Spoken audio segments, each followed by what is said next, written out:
I had a grandfather who was very useful to me, my mother's grandfather, and he was a pioneer, and he came out to Iowa with no money but youth and health and took it away from the Indians. He fought in the Black Hawk. He was a captain in the Black Hawk Wars, and he stayed there, and he bought cheap land, and he was aggressive and intelligent and so forth. And eventually, he was the richest man in the town and owned the bank and highly regarded in a huge family and a very happy life. And he had the attitude, having come out to Iowa when the land was not much more than $1 an acre, and having stayed there until that black topsoil created a modern, rich civilization and some of the best land in the world. His attitude was that in a favored life like his, when you were located in the right place, you just got a few opportunities if you lived to be about 90. And the trick in coming out well was seizing a few opportunities that were your fair share that came along when they did. And he told that story over and over again to the grandchildren who hung around him all summer. And my mother, who had no interest in money, remembered the story and told it to me. But I'm not my mother's natural imitator. And I knew Grandpa Hingham was right. And so I always knew from the very first, when I was a little boy, that the opportunities that were important that were going to come to me were few, and that the trick was to prepare myself for seizing the few that came. This is not the attitude they have at a big investment counseling thing. They think if they study a million things, they can know a million things. And of course, the result is almost nobody can outperform an index. Whereas I sit here with my Daily Journal stock, my Berkshire Hathaway stock, my holdings in Lilu's Asian fund, my Costco stock, and of course I'm outperforming everybody. And I'm 95 years old, and I practically never have a transaction. And the answer is I'm right and they're wrong. And that's why it's worked for me and not for them.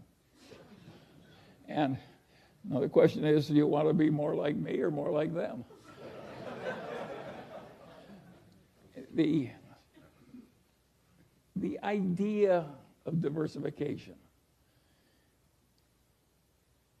makes sense to a point. If you don't know what you're doing and you want the standard result and not be embarrassed, well, of course, you can widely diversify. Now, nobody's entitled to a lot of money for recognizing that because it's a truism. It's like knowing that 2 and 2 equals 4.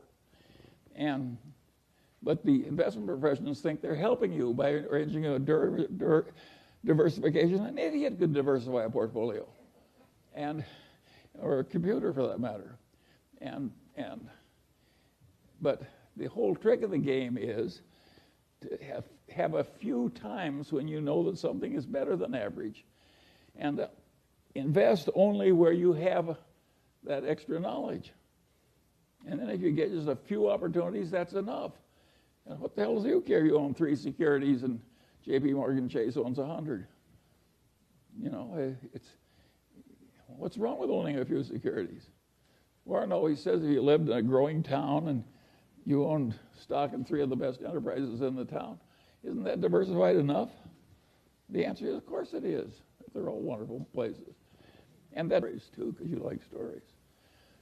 Here's an apocryphal story that is very instructive. A young man comes to visit Mozart. And he says, Mozart, he says, I want to write symphonies. And Mozart says, how old are you? And the man says, I'm 23. And Mozart says, you're too young to write symphonies. And he says, but Mozart, he says, you were writing symphonies when you were 10 years old. And Mozart says, yes, but I wasn't asking other people how to do it. Now there's another Mozart story. Here's the greatest musical talent maybe that ever lived. And what was his life like? Well, he was bitterly unhappy and he died young. That's the life of Mozart. What the hell did Mozart do to screw it up? To make himself, well, he did 2 things that are guaranteed to create a lot of misery. He overspent his income scrupulously. That's number 1. That is really stupid. And the other thing was he was full of jealousies and resentments. If you'll overspend your income and be full of jealousy and resentments, you can have a lousy, unhappy life and die young. All you've got to do is learn from Mozart. You can also learn from that young man who was asking Mozart how to write symphony. The truth of the matter is that not everybody can learn everything. Some people are way the hell better. And of course, no matter how hard you try, there's always some guy that achieves more. Some guy or gal. And my answer is, so what? Does any of us need to be the very top of the whole world? It's ridiculous. And another thing that people do that I regard as amazing is they build these enormous mausoleums. I think they figure they want people to walk by that mausoleum and say, gosh, I wish I were in there.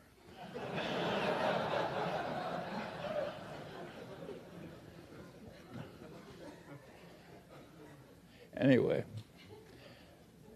you can see we've had some fun as we go along.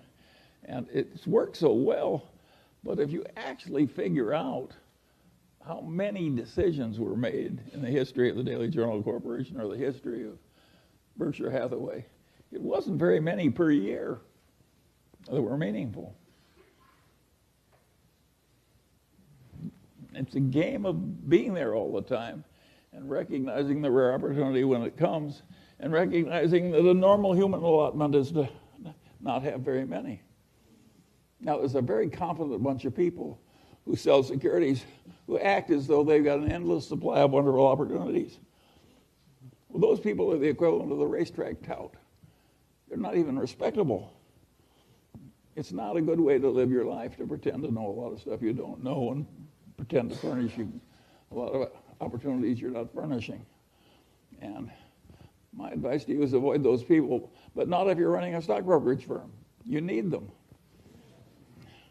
But it's not the right way to make money. And this business of controlling the costs and living simply, and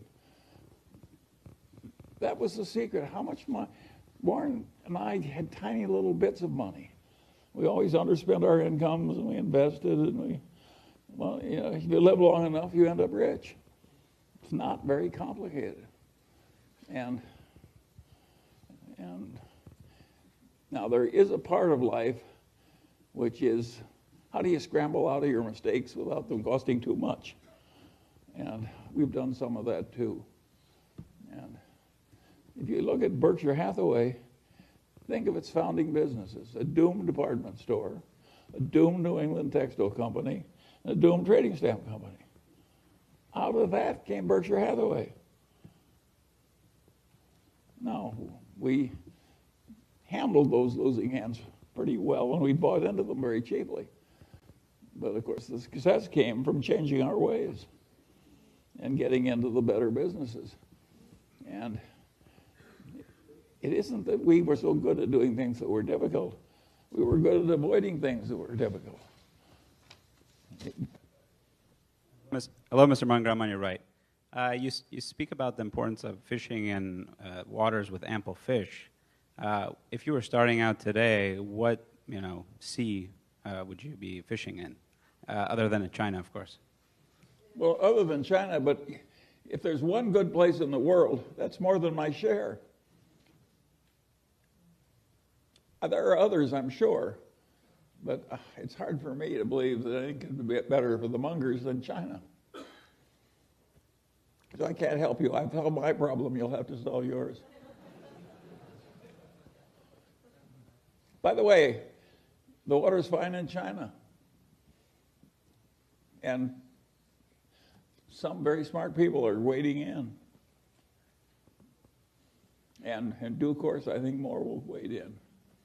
The great companies of China are cheaper than the great companies in the United States.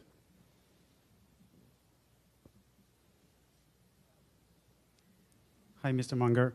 Mm-hmm. My friend Mikel and I were from Barcelona, and I have a question for you regarding long-term investment and compound interest. So I tried to remember if it was you or Einstein that said that compound interest was the strongest force on Earth. And in the last few years, with the very low interest rates out there, it's been difficult to find opportunities for having a long-term compound interest-based strategy.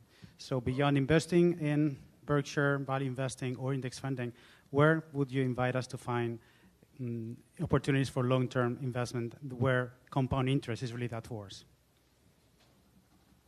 Well, my advice for a seeker of compound interest that works ideally is to reduce your expectations, because I think it's going to be tougher for a while. And it helps to have realistic expectations, makes you less crazy. But I think that, they say that common stocks from the aftermath of the Great Depression, which was the worst in the English-speaking world in hundreds of years, to the present time, maybe an index has produced 10%, but that's pre-inflation. After inflation, it may be 7% or something. And the difference between 7 and 10 in terms of its consequences are just hugely dramatic over that long period of time. And if that 7 in real terms that may have been achieved starting in a perfect period through the greatest boom in history, starting now, it could well be 3% or 2% in real terms. I mean, it's not unthinkable you'd have 5% returns and 3% inflation or some ghastly consequences like that. And so the ideal way to cope with that is to say if that happens, I can have a happy life. Because why shouldn't you be happy in spite of the fact that the civilization wasn't quite as easy as it was for my generation? And now beyond that, when it gets more difficult, how should you do it? Well, the answer is because it's going to be very difficult, you should work at it. And if all that gets you is 6% for a lifetime of work instead of 5%, you should be cheerful about it. If you want to hit it out of the park easily, you should talk to Jim Cramer.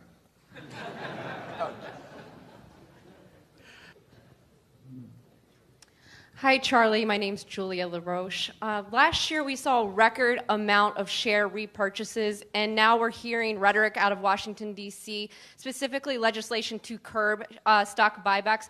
What's your take on stock buybacks, and do you think politicians should be telling companies what to do? Thank you so much. Well, generally speaking, I'm restrained in my enthusiasm for politicians telling corporations what they should do. But I will say this. When it was a very good idea for companies to buy back their stock, they didn't do very much. And when the stocks got so high priced that it's frequently a bad idea, they're doing a lot. Welcome to adult life. This is the way it is. But it's questionable at the present levels whether a lot of it is smart. Was Eddie Lambert smart to buy back so much shares of Roebuck? No. And there's a lot of that kind of mistake that's been made.